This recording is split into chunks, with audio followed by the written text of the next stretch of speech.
به نام خدا. سلام دوستان عزیزم، وقتتون بخیر باشه.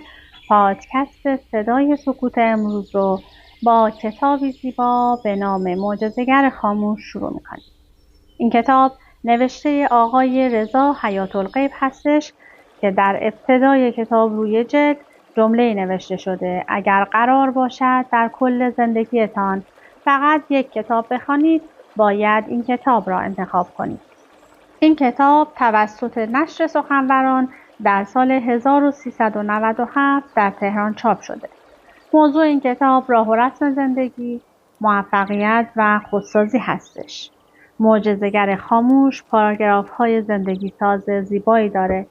ابتدا نوشته ای رو در پشت جلد کتاب برای شما میخونم و سپس با من همراه باشید تا این کتاب جدید رو کشف کنید. بیشتر ما از جهانی به جهانی دیگر شبیه آن رفتیم و از یاد بردیم از کجا آمده ایم و اهمیتی هم ندادیم چه جهانی را در پیش داریم. می توانی تصور کنی پیش از آن که برای نخستین بار به این اندیشه برسیم که جز زیستن، خوردن، جنگیدن و یا قدرت یافتن در دنیا هدفی بالاتر وجود دارد. چند زندگی را پشت سر گذاشته ایم؟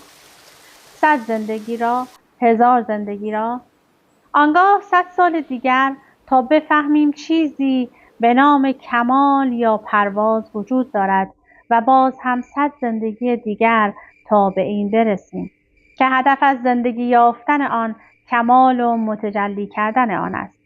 پس بدیهی است جهان دیگر را بر اساس آنچه در این جهان می‌آموزیم انتخاب می‌کنیم. اگر چیزی نیاموزیم، جهان بعدی نیز مانند همین جهان خواهد بود، با همین محدودیت‌ها و مشکلات. اما اگر به سمت کمال، پرواز و آزادی قدم برداریم، به یکباره آنقدر خواهیم آموخت که نیازی نباشد هزاران بار زندگی کنیم تا به این مرحله برسیم.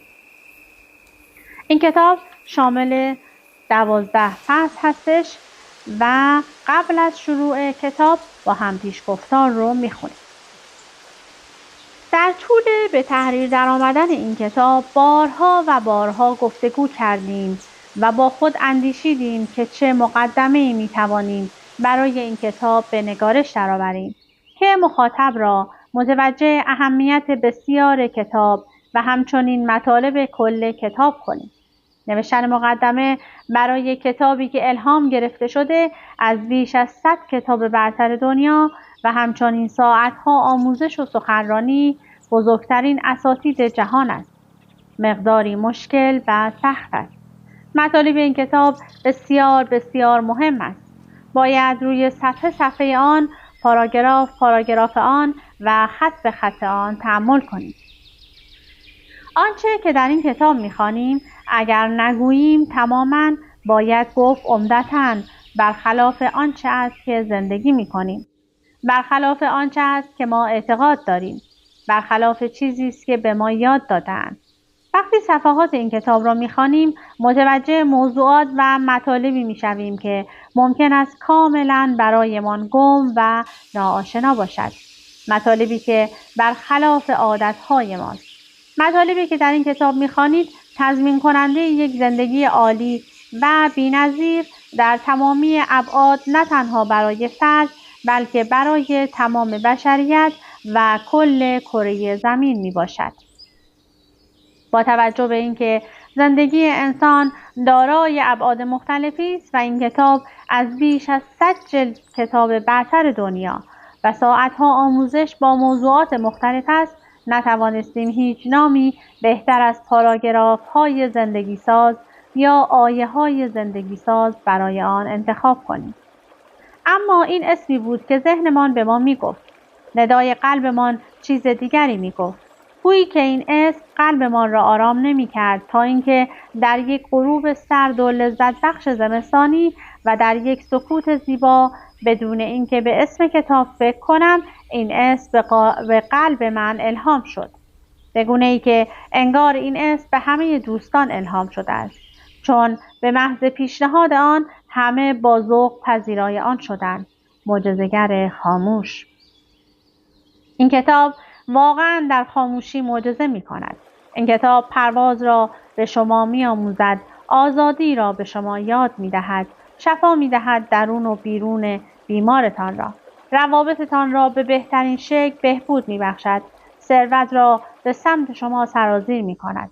آرامش را به شما هدیه می‌دهد. لذت را چاشنی زندگیتان می‌کند. شما را در مسیر رویاهایتان قرار می‌دهد و مجبورتان می‌کند افسانه شخصیتان را دنبال کنید. زیستن با عشق را برایتان به ارمغان می‌آورد. دیوار جهل نادانی را تخریب می‌کند و پل آگاهی و عشق به سوی خدا را بازسازی می‌کند. اقیانوس درونتان را آشکار می‌سازد، تعصب را از شما دور می‌کند و عشق را جایگزین می‌کند و هزاران معجزه بزرگ و کوچک دیگر که در این کتاب خواهید دید و البته که تمام معجزات آن خاموش است. این کتاب مقصد یا هدف خاصی را دنبال نمی‌کند. برای شما برنامه خاصی ندارد. فقط پرده ها را کنار می‌زند و حقایق جهان هستی را بر شما آشکار می‌سازد. آنگاه خود خواهید دانست چگونه خود و زندگیتان را دگرگون سازید. چه بسا در بسیاری از صفحات این کتاب فقط با خواندن و درک مطلب آن صفحات بدون آنکه متوجه شوید تغییرات شگفت و زیادی در خود و دنیایتان اتفاق بیفتد. در این کتاب ممکن است این صفحه با صفحه قبلش ارتباطی نداشته باشد. به همین علت شاید بهتر باشد در بعضی موارد روزانه بیشتر از یک صفحه جلو نرویم و آن روز و شاید چند روز دیگر هم روی آنچه که در آن صفحه خوانده ایم تأمل کنیم. هر صفحه یا هر آیه یک کلید است برای زندگی و جهانی بهتر. این کتاب قانون خاصی را دنبال نمی کند و برای افراد با سطح آگاهی‌های مختلف تنظیم شده است. ممکن است بخشی از کتاب برای شما کاملا آشنا و تکراری باشد، اما بخش دیگر کتاب شما را به هیجان بیاورد. در سفری که همراه این کتاب هستید سعی کنید از تمام نقاطش لذت ببرید. ممکن است امروز در این مقطع از زندگیتان با این سطح آگاهی که امروز دارید بخشی از مطالب این کتاب را درک نکنید و برایتان غیر قابل باور باشد. ولی به مرور با ارتقاء سطح آگاهیتان و افزایش یادگیریتان تمامی راز و رمزهای این کتاب برایتان گشوده خواهد شد. و از طرفی هم ممکن است برای بعضی از شما که سطح آگاهی بالایی دارید برخی از مطالب این کتاب تکراری و پایه‌ای باشد و البته که تکرار آن خالی از لطف نیست و هر کسی بر اساس سطح آگاهی خود میتواند از این کتاب بهره مند شود. این کتاب کتابی نیست که آن را به دیگران ببخشید و یا به آنها امانت دهید، چون این کتاب را باید همیشه کنار خود داشته باشید و روزانه از آن استفاده کنید تا هر روزتان سرشار از معجزه خداوند و جهان طبیعت شود. تمامی صفحات این کتاب رو باید بارها و بارها و بارها بخوانید به گونه‌ای که به طور ناخودآگاه و نادانسته و ناآگاهانه مطالب آن را زندگی کنید و تبدیل به عادات زندگی شما شده باشند. این کتاب باید به جزئی از وجود شما تبدیل شود تا معجزه‌های آن را ببینید. می توانید این کتاب را برای دیگران تهیه کنید و به آنها هدیه دهید، ولی هرگز آن را نبخشید. هر خانواده به یک جلد از این کتاب نیاز دارد. والدین هر خانواده باید مطالب این کتاب را فرا گیرند و آنها را زندگی کنند و آنها را تبدیل به عادتهای غالب خود کنند به گونه‌ای که به شکل وراثتی و ژنتیکی و ناخودآگاه آنها را به فرزندان خود منتقل کنید. چه مرد و چه زن، چه پیر و چه جوان برای درک حقیقت زندگی و داشتن یک زندگی غنی و فراتر از ایدئال در تمامی ابعاد به آگاهی نسبت به مطالب این کتاب نیازمندید. در این کتاب خواهید آموخت که خود را با جنبه‌ای از هستیتان پیوند دهید که پیش از این مشاعرتان از امکان چنین پیوندی بی اطلاع بوده است. کتابی برای آگاهی، آزادی و عشق. ابرها نمی‌دانند چرا به سمتی می‌روند و چرا با این سرعت می‌روند. تنها یک انگیزش اینجایی است که اکنون باید رفت. اما آسمان از انگیزه‌ها و انگاره‌های پشت تمامی این ابرها خبر دارد. و تو نیز خواهی دانست وقتی خودت را آنقدر بالا بکشی که بتوانی ورای افق را بنگری. این کتاب شما را به ورای افقها خواهد برد به شرطی که آن را زندگی کنید. پرواز. بیا و با من پرواز کن. می توانیم به فراسوی جهالت گام بگذاریم. می توانیم خود را موجوداتی هوشمند با مهارت و برتر ببینیم. می توانیم پرواز و آزادی را بیاموزیم. آموختن پرواز آزادی بها دارد و کسی که پرواز را بیاموزد افسوس بهای آن را نمیخورد. از میان میلیون ها انسان تعداد خیلی انگشت شماری پیدا می شود که راه پرواز را بجوید. یک نواختی، ترس و خشم دلیل کوتاهی عمر ماست. با بیرون انداختن این پندارها از ذهن عمر طولانی و مسرت بخشی برای خود رقم خواهیم زد. بیشتر از ما از جهانی به جهانی دیگر شبیه آن رفتیم و از یاد بردیم از کجا آمده ایم و اهمیتی هم ندادیم چه جهانی را در پیش داریم. می توانی تصور کنی پیش از آنکه برای نخستین بار به این اندیشه برسیم که جز زیستن، خوردن، جنگیدن و با قدرت یافتن دنیا هدفی بالاتر وجود دارد؟ اگر چیزی نیاموزیم جهان بعدی نیز مانند همین جهان خواهد بود با همان محدودیت‌ها و مشکلات. برای اینکه با سرعت اندیشه به هر کجا که می‌خواهی پرواز کنی باید با این آگاهی شروع کنی که همین حالا به آنجا رسیده‌ای. شگرد کار این است که دیگر خود را چون موجودی محبوس در کالبدی محدود نبینید که تنها در چهارچوب معینی آزادی عمل دارد. شگرد کار این است که ماهیت حقیقیتان همچون عددی نانوشته کامل است و هر جا در گستره زمان و مکان موجودیت دارد. هر آنچه به ذهن راه یابد میتواند شکل مادی آن تجلی یابد، چون اگر غیر این بود به ذهن شما راه نمیافت. پس در آزادی کامل و بدون هیچ محدودیتی رویا پردازی کنید و در جهت تحقق رویاهایتان قدم بردارید. رویا وقتی بخواهد واقع بینانه بیان شود رویا بودنش را از دست می‌دهد. زندگی را نخواهیم فهمید اگر دیگر آرزو کردن و رویا دیدن را از یاد ببریم و جرأت زندگی بهتر داشتن را لب طاقچه به فراموشی بسپاریم. فقط به این دلیل که در گذشته یک یا چند تا از آرزوهایمان اجابت نشده است. از بزرگ بودن آرزوهایتان نترسید، بلکه از کوتاه بودن سقف آرزوهایتان بترسید که منطقی به نظر برسد. اگر قرار باشد در روز و نگاه اول شما بدانید برای رسیدن به هدفتان چه کاری باید انجام دهید، پس هدفتان را به اندازه کافی بزرگ انتخاب نکردید، بلکه فقط شهامت رسیدن به چیزی را داشتید که مطمئن به دست یافتن آن بودید. تمام جسم شما چیزی نیست مگر اندیشه شما از خودتان، به همان شکلی که قادر به دیدنشان هستید. زنجیره اندیشهتان را بشکنید، آنگاه زنجیره جسمتان شکسته خواهد شد. دشوارترین کار در جهان این است که انسانی را متقاعد سازی که آزاد است و اگر مدت اندک زمانی به تأمل و آموزش بپردازد این مسئله بر او آشکار خواهد شد. سعی کنید با شکیبایی و به ترتیب بر محدودیت‌هایتان فائق آیید. تغییر سطح آگاهی به شکل ناگهانی نباید صورت گیرد. آنچه دیدگانت به تو میگویند باور نکن. چشمهایت تنها محدودیت را به تو نشان میدهند. با ادراک خود بنگر. آنچه میدانی دریاب. آنگاه راه پرواز و آزادی را خواهی یافت. تنها همان که هستی باقی بمان. آرام، شفاف، درخشان. ما وجود نداریم که جهان را تحت تاثیر خودمان قرار دهیم. ما وجود داریم که زندگیمان را به شیوهی بگذرانیم که ما را شادمان سازد. هر کدام از ما در حقیقت انگاره‌ای از خداوند هستیم.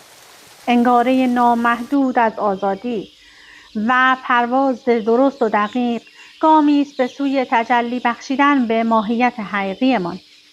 باید هر چه را که موجب محدودیت‌هایمان است کنار بگذاریم. علت همه بالا و پایین‌های زندگی نیز همین است. هر انسانی حق دارد آزاد باشد، زیرا آزادی سرشت طبیعی اوست و باید هر چه را که مانع این آزادی است کنار بگذارد. آداب و رسوم، خرافات یا هر چیزی محدود دیگر. تنها قانون حقیقی آن است که به آزادی ختم شود. هیچ قانون دیگری وجود ندارد. تو آزادی تا خودت باشی، خویشتن راستینت، اینجا و اکنون. هیچ چیز نمیتواند سد راه تو باشد. این قانون خداوند است، قانونی که حاکم است، آزادی. هستی راستینتان را درک کنید و آن را بازی و زندگی کنید. آنگونه خواهید دید که جز موهیان و برگزیدگان شده اید. بهشت در زمان و مکان محدود نمی شود. بهشت رسیدن به تکامل است و تکامل حد و مرزی ندارد. عجیب است، انسان‌هایی که کمال را به خاطر سفر حقیر می‌شمارند، به کندی نیز به جای نمی‌رسند، اما آنان که سفر را به خاطر کمال کنار می‌گذارند، یکباره به همه چیز می‌رسند. همواره با عشق عمل کنید. هرگز از آموختن و تمرین و تلاش برای درک هرچه بیشتر اصل نادیدنی و کامل سراسر زندگی دست بر ندارید. تجلی کاملی از آزادی و پرواز باشید که محدودیتی ندارد. پرواز خیال هم میتواند به اندازه پرواز بال و پر واقعی باشد. کسی که بالاتر پرواز کند دورتر را خواهد دید. برای رسیدن به آزادی باید نقاب‌ها را از چهره بردارید. نقاب‌هایی که به شدت در پس آن خود را پنهان کرده اید و در پناه آنها آرامش یافته اید. بدیهی است کاری بسیار سخت است، نه به خاطر اینکه با چهره شما جور است، بلکه چون مدت هاست از آن استفاده می کنید. آیا می دانید آزادی چیست؟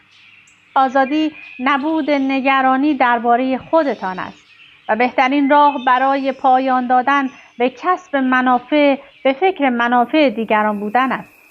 زمانی که منبع نهفته انرژی درونمان آزاد شود، دیگر هیچ توجهی به منافع شخصی نمی شود و این آزادی است. این انرژی تنها زمانی آزاد می شود که به انتظارات و تصورات زیادی که از خود داریم پایان دهیم. چیزی را که احساس می کنیم مهم است نباید مسخره و نادیده گرفته شود. بهای آزادی بسیار سنگین است. آزادی تنها می تواند با رهایی از دستیابی به رویاهایمان و آمادگی برای از دست دادن همه چیز، حتی رویاها، به دست آید.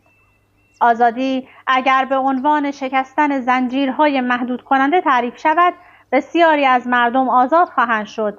اما اگر آزادی را به عنوان ترک فشارهایی بدانیم که مانع رشد آگاهی می شود، یا به عنوان دیدگاه نامحدودی برای داشتن و آفرینش، معجزه و زندگی کردن به صورت کاملا معنوی تفسیر کنیم، آنگاه آزادی تعداد اندکی از مردم را شامل می شود.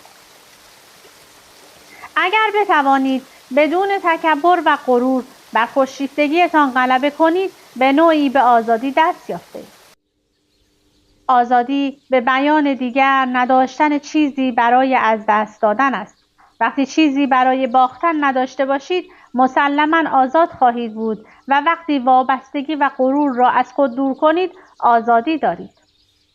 شما هدفی دارید، احساس سعادتمندی می کنید و انتظار دارید دنیا مکانی معنوی باشد و جایی که به دیگران عشق بورزید. با کسب این آزادی آفریننده دنیایتان خواهید بود و آنگاه آزرده نمی شوید که چرا کسب اعتبار نکرده اید یا چرا مورد قبول دیگران واقع نشده اید.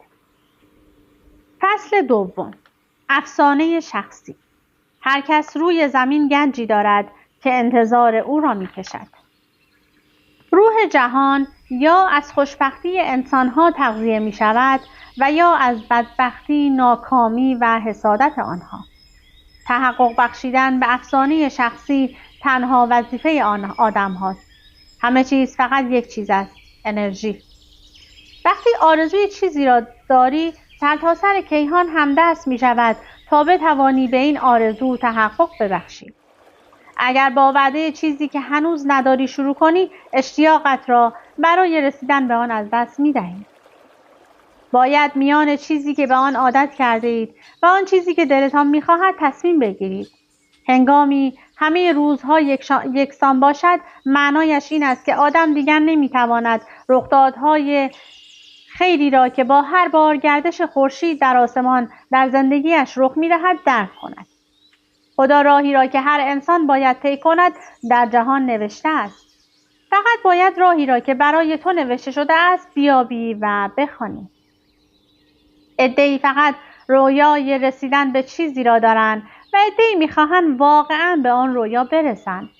گروه اول از تغییر و رسیدن به رویا می‌ترسند.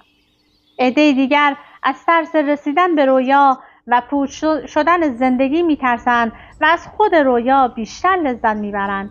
بنابراین خود رویا را به رسیدن به آن ترجیح میدن. همواره باید بدانید که چه می‌خواهید.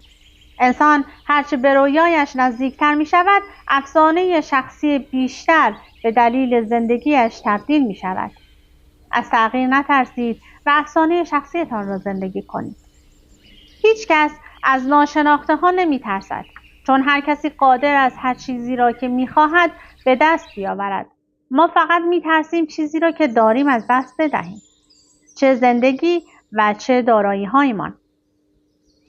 اما موقعی که بفهمیم سرنوشت ما و سرگذشت دنیا را یک دست نوشته است، ترسمان از بین می رود. قلب می ترسد که بزرگترین رویایش را تحقق ببخشد، چون خیال می کند سزاوارش نیست و یا نمی تواند آن را تحقق ببخشد. قلب‌های ما حتی از ترس فکر کردن به عشق‌هایی که منجر به جدایی ابدی می شوند می میرند. از ترس فکر کردن به لحظه‌هایی که می توانستند زیبا باشند و نبودند. از ترس فکر کردن به گنج‌هایی که می توانستند کشف بشوند و در زیر شنها مدفون ماندند. چون اگر این گونه باشد خیلی رنج میبریم. ترس از رنج از خود رنج بدتر است و اینکه هیچ قلبی تا زمانی که در جستجوی رویاهایش باشد هیچ وقت رنج نمیبرد، چون هر لحظه جستجو لحظه ملاقات با خداوند و ابدیت است. هیچ وقت رنج نمیبرد، چون هر لحظه جستجو لحظه ملاقات با خداوند و ابدیت است. هر کس روی زمین گنجی دارد که انتظار او را میکشد. قلب‌های ما آنقدر عادت ندارند از این گنج‌ها به ما بگویند، چون ما دیگر نمی‌خواهیم آنها را پیدا کنیم. قلب‌ها فقط درباره گنج‌ها، منظور از گنج رویاهای هر فرد میباشد. با بچه‌ها صحبت می‌کنند، سپس می‌گذارند زندگی هر کدامشان را به طرف سرنوشت خودشان هدایت کند. اما افسوس، انسان‌های خیلی کمی راهی را پیش می‌گیرند که برایشان تعیین شده است، همان راهی که ندای قلب می‌گوید. بیشتر آنها فکر می‌کنند دنیا یک موجود خطرناک است. برای همین دنیا به یک موجود خطرناک تبدیل می‌شود. سپس صدای قلب‌هایمان پایین و پایین‌تر می‌آید، اما هیچ وقت ساکت نمی‌شوند. سعی می‌کنند حرف‌هایشان شنیده نشود. نمی‌خواهند آدم‌ها به خاطر اینکه از قلبشان پیروی نمی‌کنند رنج بکشند. فقط یک چیز می‌تواند رویا را به ناممکن تبدیل کند: ترس از شکست. اگر در حال رسیدن به رویایتان بمیرید، خیلی بهتر از این است که اصلاً ندانید رویایی دارید و می‌توانید به آن برسید. کسی که در افسانه شخصی دیگران دخالت می‌کند، هرگز افسانه شخصی خودش را کشف نخواهد کرد. عشق هرگز انسانها را از افسانه شخصیشان جدا نمی کند. زندگی برای کسی که افسانه شخصیش را زندگی می کند بسیار سخاوتمند است. همیشه پیش از تحقق یک رویا روح جهان تصمیم می گیرد تمام آن چیزهایی که در طی راه یاد گرفتی امتحان کند. این کار را از سر بدجنسی انجام نمی دهد. این کار برای این است که بتوانیم در کنار رویایمان به درس‌هایی هم که در طول راه یاد گرفته‌ایم تسلط پیدا کنیم. در این لحظه بخش بزرگی از مردم منصرف می‌شوند. تاریک‌ترین ساعت پیش از طلوع خورشید فرا می‌رسد. مواظب باشید در تاریک ترین ساعت شب امید خود را برای دیدن طلوع خورشید از دست ندهید، چون در آن هنگام بیشتر از هر زمانی دیگر به روشنایی و گنجتان نزدیکتر هستید. و خود را قربانی مردن از تشنگی درست در لحظه ای که نخل‌ها در افق‌ها ظاهر می‌شوند نکنید. تصمیم آغاز یک ماجراست. هنگامی که انسان تصمیمی می‌گیرد، در حقیقت به درون جریان نیرومندی پرتاب می‌شود که او را به مکانی خواهد برد که در زمان تصمیم گیری حتی خوابش را هم نمی‌دیده است. وقتی انسانی به طرف سرنوشتش می‌رود، اغلب اوقات مجبور می‌شود مسیرهایش را تغییر دهد. در مواقع دیگر نیروهای پیرامونش بیش از حد قدرتمندتر هستند و او ناچار است شجاعت و اراده‌اش را کنار بگذارد، اما هیچ کس قادر نیست از خواسته هایش چشم‌پوشی کند، حتی اگر مواقعی پیش بیاید که فکر کند دنیا و دیگران قدرتمندترند. راز کار این است تسلیم نشدن. ما به رویاهای ما فکر می‌کنیم ولی متقاعد می‌شویم که غیر ممکن است یا خطرناک است یا اینکه غیر قابل تصور است. لحظات رنج و عذابی در زندگی ما پیش می‌آید که قادر نیستیم از آنها اجتناب کنیم، اما همه این لحظات بنا به دلایلی وجود دارد، دلایلی که ما نمی‌توانیم قبل یا حتی هنگام بروز حوادث به آنها پاسخ دهیم. تنها هنگامی که آنها را پشت سر گذاشتیم متوجه می‌شویم چرا وجود داشتند. خداوند در هر سنی و در هر موقعیتی دلواپسی‌های خاص همان سن و موقعیت را به انسان می‌دهد.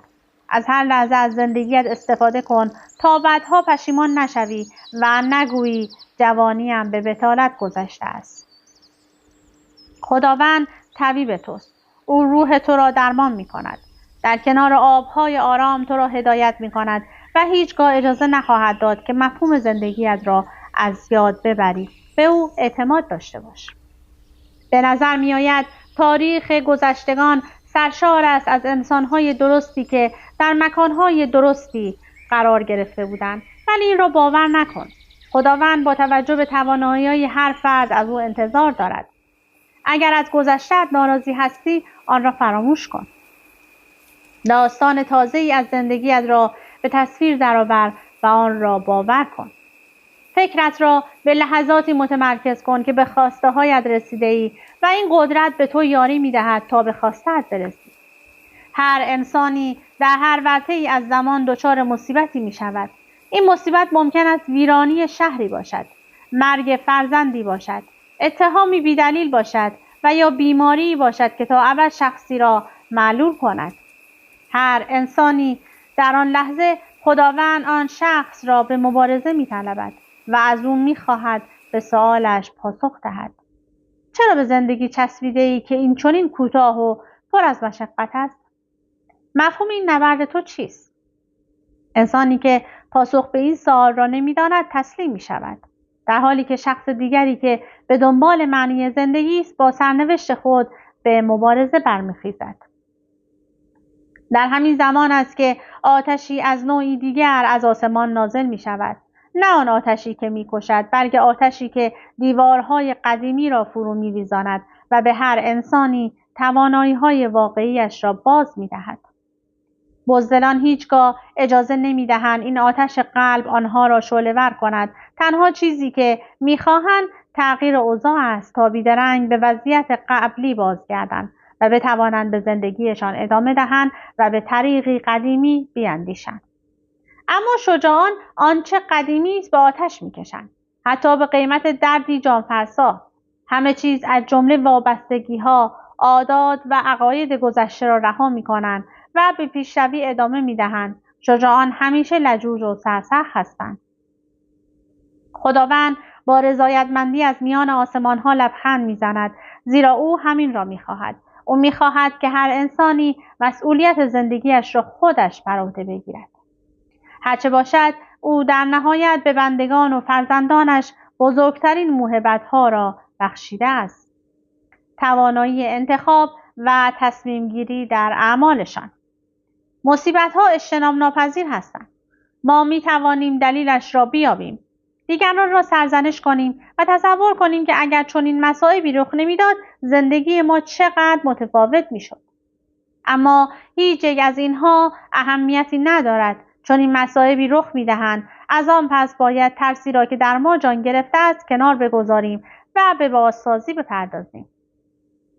تنها مردان و زنانی شهامت روبرو شدن با تقدیری خداوندی را دارند که آتش مقدس در قلبشان شعله‌ور باشد و فقط آنها هستند که راه بازگشت به سوی عشق خداوند را میشناسند، چون درک کردن مصیبت تنبیه خداوند نیست، بلکه دعوتی است به سوی نبرد و رضایتمندی خداوند.